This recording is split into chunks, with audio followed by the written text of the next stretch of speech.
All right, so here we go. We are finally going to start off working. See back here in the background, Mom and Dad are leaving. They came over. It was Mother's Day today. Went over early this morning, cooked Mom, or baked Mom, blueberry muffins, and had an outside breakfast and all that kind of stuff. So it's now later in the afternoon, and I've got a ton to do here on the hunting grounds. We're getting ready to plant, so I'm going to be spraying. I'm going to be brush hogging some clover plots. I've got to spread some seed in some areas. I've got to work some of the clover plots that have some kind of troubled spots, and then we're going to put out minerals as well. So we're just going to see how much I can get done today and do a whole vlog of it. Just Journey and I, right, Journey? You ready for this?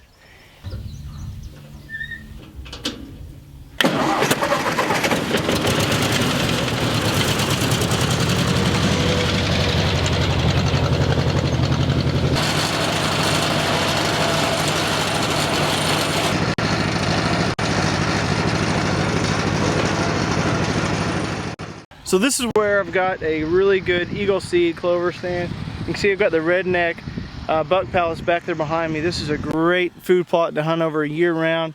I've already brush hogged this side, but I wanted to wait to do this on video on this side so you guys can see exactly what I'm doing. So if you look at the clover here, you'll notice that there is a lot of grasses in here, especially a lot of wheat.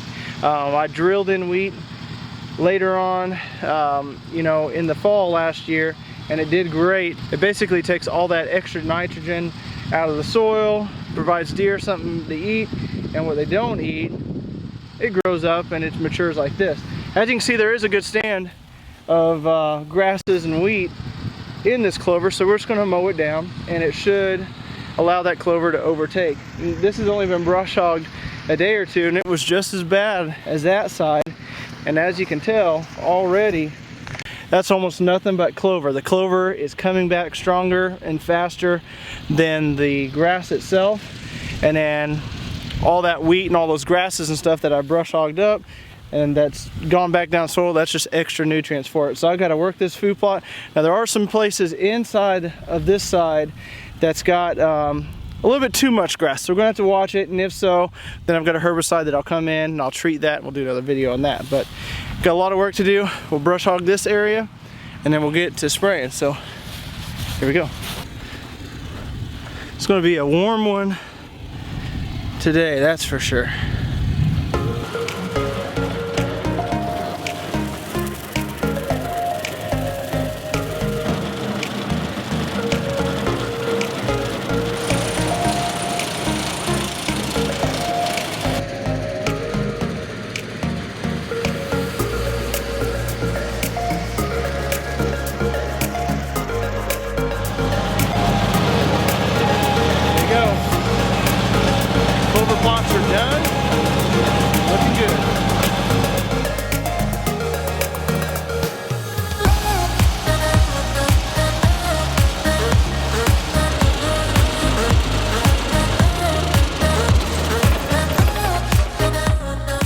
Well, I've got the sprayer hooked up that I use once a year that we got really cheap because it's used and old. And look at that tire. I run into this problem every single year. Bought brand new wheels. As you can see here, let me show you the wheels. There's the wheels. They don't fit. That little shaft that goes through them is a unique size. And so, guess what I got? We're gonna see if this works. See if it'll hold it up, at least for today. That's all we need. Please work.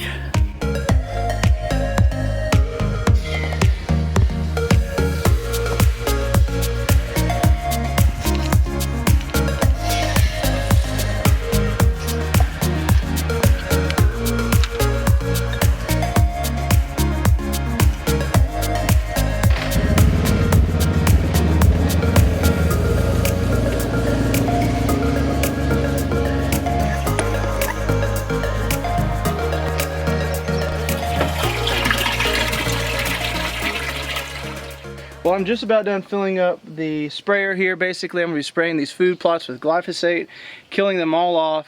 And the majority of them are going to be coming in with a no-till drill and planting the Eagle Seed soybeans. And we've also got a summer mix that I'm going to be planting in some of the food plots as well. So let me turn off this water here real quick because it is actually just topped off.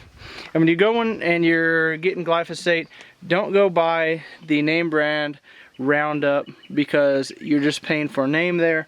You can go to a place like Tractor Supply. They have this great product here. It's Groundworks. Don't get the year-long stuff. Just go ahead and get this, and this will kill off your food plots, and you're getting about 3 to 4 times as much product for the same price, and it works just the same. So I'm going to mix this accordingly. The fun thing is it tells you how many fluid ounces you have in it. It tells you need to mix so many pints per gallons and so many gallons per so many acres. So once you do all the calculations, mix accordingly, and then we'll be out there and we're going to start spraying.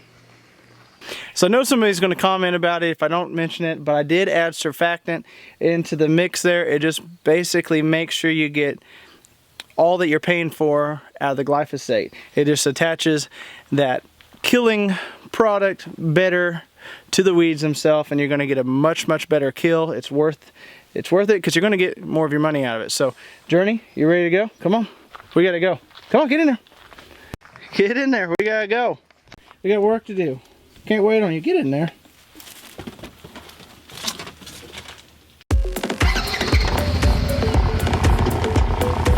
You need to go do some work, Journey. Go do some work.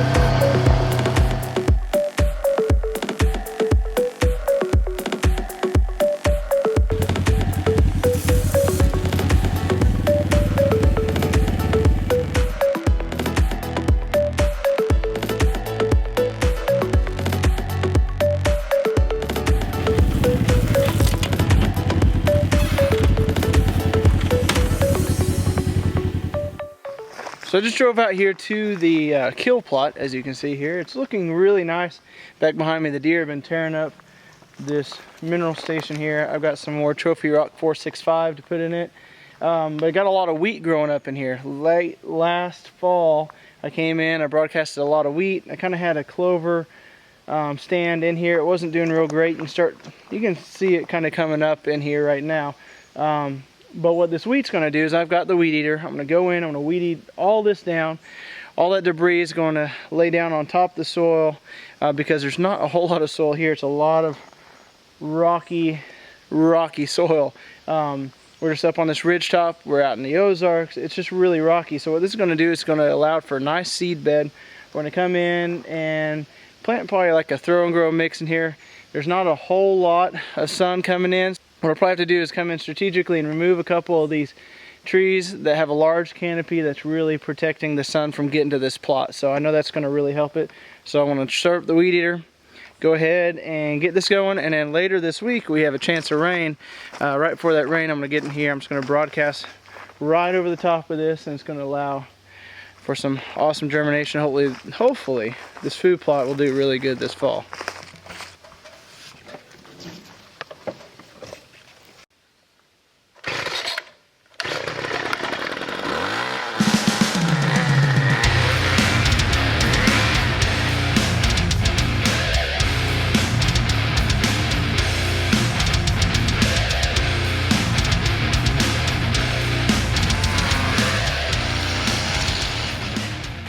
Didn't say that was going to be easy, but the whole kill plot is now weed-eated, and you can just tell how much more organic material that put right down on top of the soil. It's going to hold the soil in, it's going to hold the seed in, it's going to decompose and help build up the soil.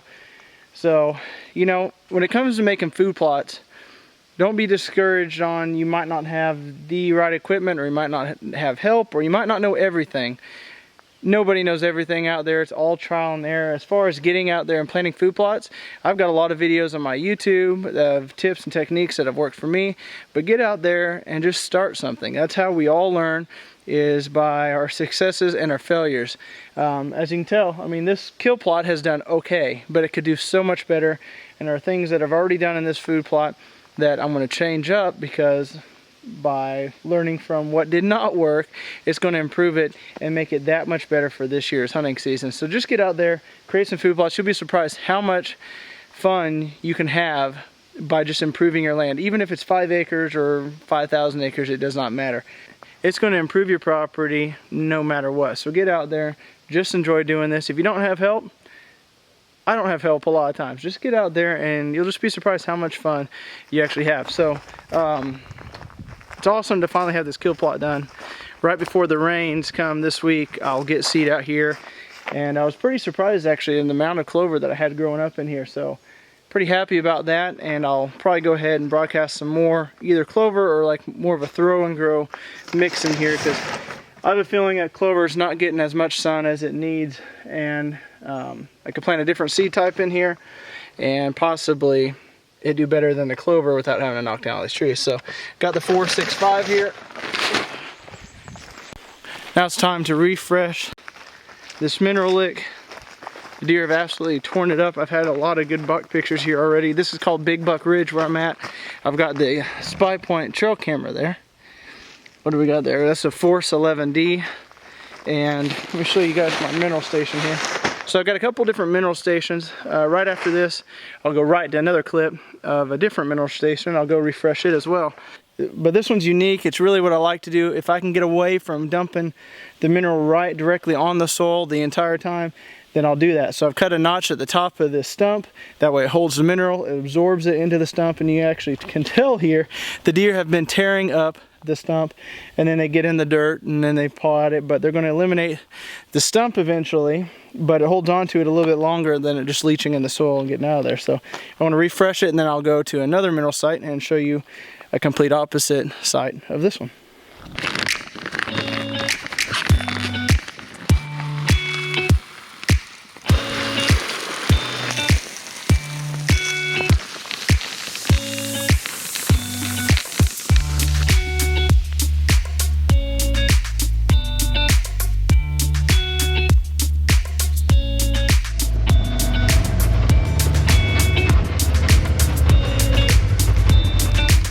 Alright, so here's the other mineral station. You can see just a big hole in the ground. It just gets bigger and bigger and bigger.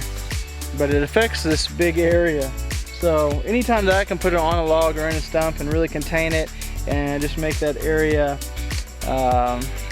more potent and not as torn up, then I definitely will do that. But I'm going to go ahead and dump out this trophy rock here. And again, got the Spy Point. That's a solar camera that I've got over watching this. Had some pretty good bucks on this one. The big boys so far have been in that back ridge on Big Buck Ridge. So glad I named it that, because it's led up, or it's held up, led up, it's held up to its name.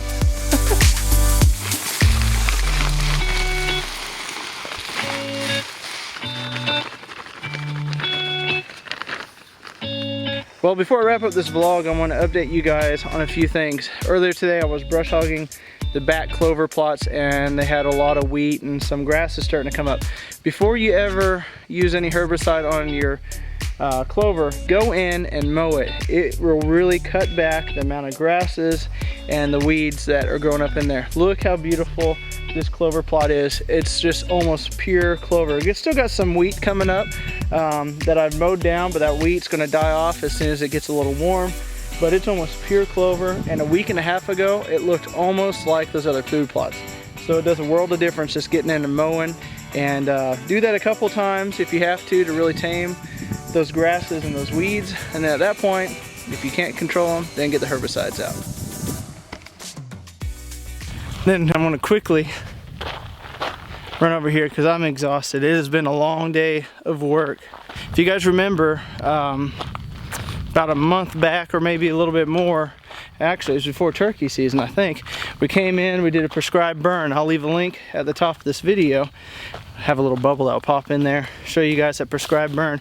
And a lot of you guys have been asking me for updates on it, and it's looking awesome. I just want to get in here and show you. Look at this understory. You know, I came in and I strategically cut over 100 blackjacks out of this area. Really opened up the canopy, as you can tell, to allow that sunlight in, but I didn't have time to burn it last year, so I came in this year and I burned it, and look at all the green growth that is coming up. It just looks phenomenal. It is doing an awesome job. The deer have been in here. I actually saw them this weekend as I was driving up and down my driveway. The deer were in here, so pretty excited about this. It's going to be a great bedding area, staging area. Got one of the clover food plots right here. It goes all the way down. And then we're going to be having, as soon as I plant it, the Eagle seed summer mix right there in that food plot. And then if you look, It's kind of tucked away. Got the redneck gilly soft-sided blind sitting right there ready to have some deer hunting action in it. But guys, that's going to wrap it up for this week's vlog. I hope you guys enjoyed it. I really want to know if you guys like these vlog series. We still have a lot of turkey hunts. I got a really cool turkey hunt of my own, of part 1 of 2 coming out this Thursday. But if you guys like these vlogs, I'm going to start doing these even more often, releasing them every week along with other videos. So we might end up releasing 2 to 3 videos per week on YouTube. I'm pretty excited about that. If you guys are excited about that, you want to see something specific, comment down below. Tell me what you want to see. Tell me that you want to see more videos or less videos, whatever. You can be honest, but be nice. But Journey and I are tired, so we're gonna wrap up this video. Comment down below, give us a thumbs up, and guys, until next time, have a better than average day. Won't you tickle